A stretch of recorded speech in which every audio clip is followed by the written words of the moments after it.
great country, that's my thought.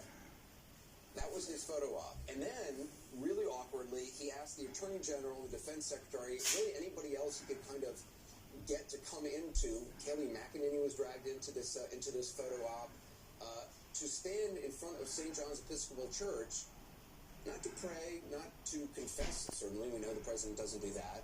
No, he went to just stand outside, hold up the Bible, and then have photos taken of himself with his cabinet members. It was surreal.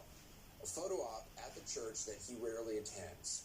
His daughter and son-in-law also on hand.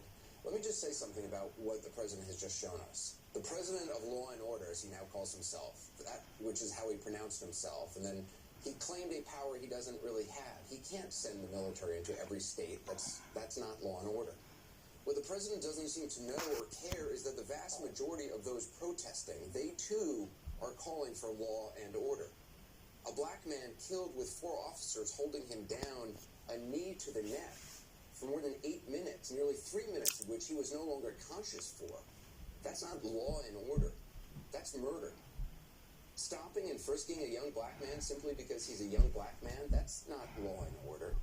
The killing of George Floyd, Eric Garner, the torture of Abner Louima, that's not law and order. The president seems to think that dominating black people, dominating peaceful protesters is law and order. It's not. He calls them thugs. Who's the thug here? Hiding in a bunker? Hiding behind a suit? Who is the thug? People have waited for days for this wannabe wartime president to say something. And this is what he says, and that is what he does. I've seen societies fall apart as a reporter.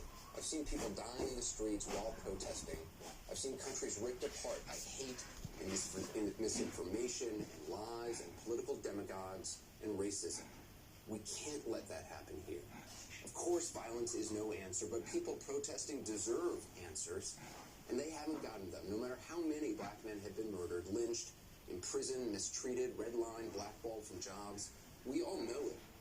People protesting in the streets, they know it, and they're tired